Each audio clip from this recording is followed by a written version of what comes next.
SportsZone with Sports Director Anthony Mitchell and Sports Anchor Alexander Huddleston. Your inside look at all the local sports action begins now. We're the Homer Knights. You're watching SportsZone, and the highlights start now.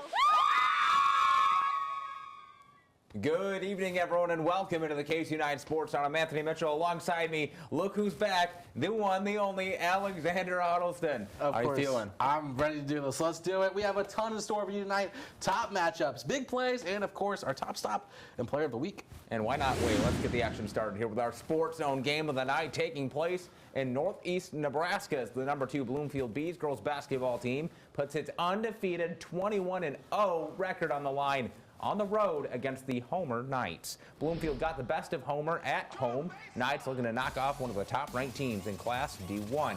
Inbounds pass going rogue here, and he uses a recovery. Kennedy Mladdy with a finish to extend an already large Bloomfield lead. Bees just not going away here. The Queen Bees at that, but the Knights weren't going to be pushing around too much. Ball stolen, recovered by Homer.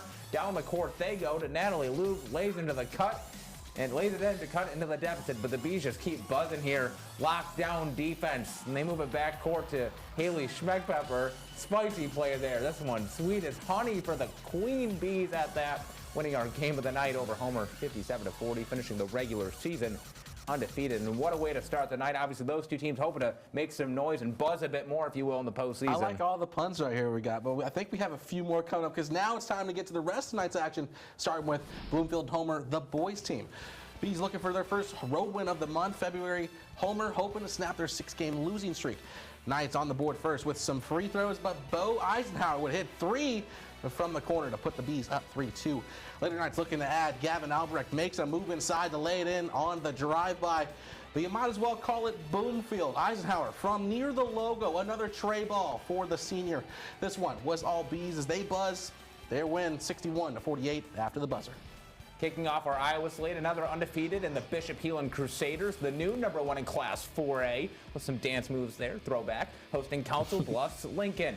Link strike first with a 3. Melina Snoozy with a jab step, lets it fly, nothing but nylon. Nice response there from Heelan. Crusaders on the charge. Colby Carroll full court pass to Trishelle Miller for the transition deuce. South Dakota State signee goes for 21 points. Heelan moves to 21-0 with a 75-47 win. Crusaders boys in the court with a chance to take down the MRAC regular season champs from Council Bluffs Lincoln. Lynx, they're showing why they're top dog. Corner kick to Easton Clement, number 1 with 2 early threes. Quick maths there. Visitors go on a quick 6-2 run. Now it's 15-4. LA Lynx leave Grant Whitcomb all alone. He makes them pay. That's another bucket right there. Just a couple minutes later, Crusaders inbound play looking like Heelan soccer out here. Bobby Mayberry 4-2, just like they drew it up probably. Heelan hands the Lynx their first MRAC loss 68-64. Well, soccer action on SportsZone. To East High, Black Raider girls working toward their 2nd ranked win in a row, hosting T-Area out of South Dakota. Starting off 4th quarter, Lanesia Wu and pass it out to Layla Mentes to cash in for that corner 3. Titans on the move. Emma Lindgren sees Anna Bind open and sinks it from downtown, but that doesn't stop the Titans. Lindgren gets the ball to find JC Babb over in the paint, lays it in. Titans going to win it 62-48. Now doubleheader fun continues. East averaging 66 points per game. Terria averaging 61. Titans and Raiders starting off defensively until Blake London gets the ball and sinks the first point from mid-range. Raiders looking to capitalize. Chase to it, gets the ball, drives to the paint to slay in a bucket. Raiders continue to keep the lead. Cal Chamberlain finds Liam Knoll open from downtown and sinks one in for another Raiders bucket. Close game in Sioux City. Titans take control with a 56-55 victory. Close game there. Up to the Lakes. Shawnee Okoboji boys in search of their first win over West Lyon since 2022. This game close all night. Pick up action in the 4th. Game tied at 35 apiece. West Lyon's Jackson DeYoung hits the 3. Wildcats go up 3. DeYoung led West Lyon with 13. Okoboji hanging in there. Asa Jacobson with a drive-friendly hometown roll cuts the West Lyon lead to just 1 point. Wildcats would pull away late. Jackson DeYoung with a drive dish to Ben Meyer for the easy lay. West Lyon roars 54-46. Now we're skipping states all night. Dakota Valley Panthers are home against the Lady Couriers of Del Rapids. DVs won the last of the 4 meetings. Couriers lead in the first half as number 11 tosses the ball to Elin Schronard, who misses, but don't worry, Jersey Schultz is on it and sinks it. Panthers fighting back as Aubrey Warden takes a shot, makes it in the hoop with a boom. Catch that one. Couriers putting more points on the board. Look at that little halftime show. Isabel Vogel hits a layup, nothing but net there. Couriers beat Dakota Valley 48-35. BV boys also with some recent success against Del Rapids, winning their last 4 meetings, 3 by double digits. Couriers trying to set the tone as Jackson Pepple runs down the court and puts in a layup. And not even a play later. We got pilots all night here. There's a fight over the ball. Who gets that? It looks like Dakota Valley. Tatum Jordan there for the layup. A big night for him. Couriers ahead in the first half. Lincoln Anderson trying to find an entrance to the hoop. He doesn't need one. He sinks it. Close game. A lot of great plays and a lot of great laughs. Dakota Valley rises to the top 77-71. All right, hopefully we don't laugh here. Up Interstate 29, Vermilion girls hit the court with a chance for their 5th consecutive win. Welcome in the Mustangs of Tri-Valley. First quarter after making free throws. Look at that, ball loose, and they take it. Taylor Ruvers, who drives it to the net. Now to the second quarter we go. Mustangs looking to close the gap. Passes to Haley Sorensen, who drills the 3. Score now 22-10. Lastly, check out this great buzzer beater from Taylor Rivers to close out third quarter. What a shot, possibly top 5 plays. We'll see when we get there. But the Tanagers roll 45-33. She had 31 points in that one. On the boys' side, the number 7 ranked Tanager squad, they saw their 5-game win streak snapped on Tuesday, looking to get back in the win column against Tri-Valley. Just minutes into the first quarter, V-Town's Gabe Larson with a steal takes it all the way. Vermilion takes a quick 4-0 lead. Mustangs respond with a quick pass to Brady Jewett, putting the Mustangs on the board 4-2. This one, all Vermilion. They go on to win at home. Final score 60-29. We have to take a quick break, but how about that? We had a lot of great highlights in that one. That was a lot of fun. I'm not really sure what we're like. But we'll be back after the break. We'll show you some top stops and Players of the Week awards, right? Yep. All right. Stay in the zone.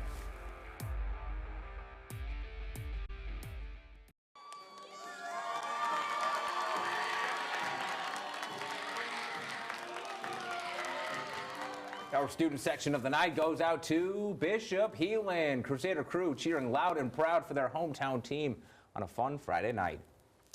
Welcome back to the zone. Many teams looking to wrap up the regular season with a W to gain some playoff momentum. I'm going to tell you what, just because it's Valentine's Day weekend doesn't mean there's not plenty to love about our SportsZone slate so far. I thought you were going to tell. I love you too, Anthony. But we got some exciting games ahead, starting in Nebraska with Huddy to Newcastle visiting Why Not. Why Not boasts a 10-2 record at home. Hardington Newcastle searching for their 3rd win of the week. Lake Wildcats up by 1, going to the 3rd. Vadi Lippert cut through the defense as she drives and drops that one in. Glass and falls her game high 30s. Why Not, though, would start gaining momentum. Haley Weiser deposits 3 from outside the bank. She would finish the night with 17. She's the 4th. Lady Blue Devils with the lead, and Kalina Algenmuller adds it to with the drive and the basket. She would finish the night with 20 points herself. Blue Devils deliver big time. 44-41 is the final. Nice win for Why Not. Last time Why Not and Hardington Newcastle boys met up on the court. Blue Devils won by 2. See if we see another close one this season. First quarter, Wildcats. Austin Sudbeck gets the pass and no one's running. He's going to hit the 3-0, but not for the junior. Why Not, though, answering right back. Devin Bruner finds Nixon Himes in the corner and sinks a 3. We're trading 3s here. Delightful, the home team there later. Missed attempt by Hardington Newcastle, but Sudbeck there for the board, hustling hard over height there. He opened up Wildcats with their first 7 points. Why Not, though, gets the last laugh. Your final score, but up 65-45. Oakland Craig girls bring a 23 mark into West Point Beamer, taking on the upset-minded Cadets. Seconds in, and Oakland Craig rushes it down the court. The ball makes its way to Carolyn Magnuson. She puts the Knights on the board. They go on a scoring spree. Knights pass it over to Sonia Gazinski, and she goes for the 3. There it is. Swish, Oakland Craig up by 5-0. Cadets try to respond, but can't as Gazinski is back at it. Another 3 from way back. The Knights spear the Cadets 63-28.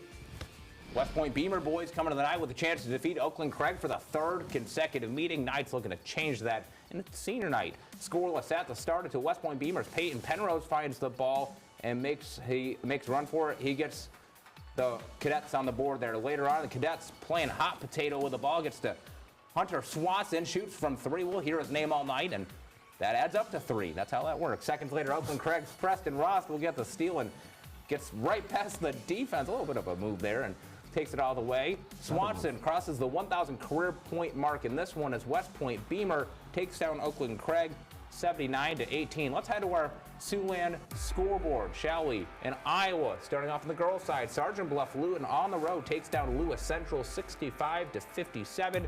And in boys basketball, first-round playoff action in the Class 1A Sub-State 8 bracket. Harris Lake Park defends home court over Akron Westfield. Final score 52-43. Wolves will now play at Boyden Hull in the next round on Monday. Now to Nebraska. Ponca defeats Norfolk Catholic 46-41. Elsie Keller and Jalen Templeman combined for 35 of those 46 points in that win for Ponca. And the boys' side, Pender, big win over Tri-County Northeast, 80-60. Pendragons over the Wolfpack. Their full list of scores on our website, kcau9.com. We've got to take another break, but don't go anywhere just yet. Yeah, because we'll announce our weekly awards, including Player of the Week honors, so make sure stay in the zone. Hi, this is Dylan Bosma, SportsZone Player of the Week, and this week's winner is coming up next. Welcome back to the Zone. It's finally time to hand out our weekly Top Stop and Players of the Week awards. Alexander, who do you got? Well, in the boys' winner bracket, Dakota Valley's Tatum Sorensen. Panthers product started the week on fire, dropping 41 points. And the team's win against a ranked Vermilion squad, with DV doubling down at home tonight with a win over Del Rapids pouring in. He scored 39 points.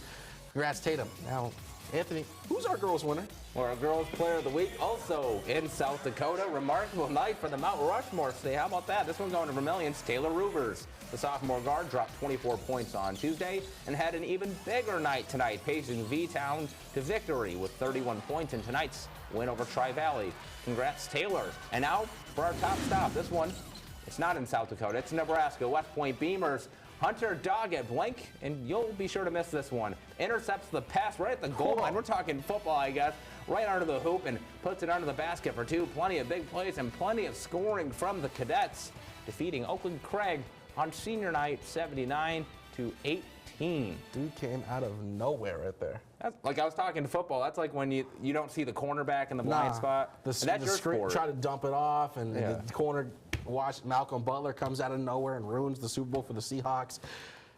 I'm still mad about the Super Bowl. That's it. Okay, well, we're going to talk about SportsZone hoops for a little bit. Obviously, you had Game of the Week. What were your thoughts about Bloomfield? Bloomfield, it was a good time. I mean, both teams came out to play. The girls, I mean, they were playing full court press. They were dominating. The girls, the Homer couldn't get the ball past half court for a good majority of that game. I think that kind of went into how the game ended. I think Bloomfield just dominated most of the time. And a great environment in Homer, as it always is. Bishop Hewlin boys with a big win. Council Bluffs Lincoln, they were undefeated in MRAC play coming into the night. They were state ranked a week ago, but Crusaders coming up big. And now we're going to have some playoff games here this weekend. Starting next week, we'll have all that and more. So the rest of our scores are on kcu9.com. For Alexander and Anthony, we'll see you next time in the Zone.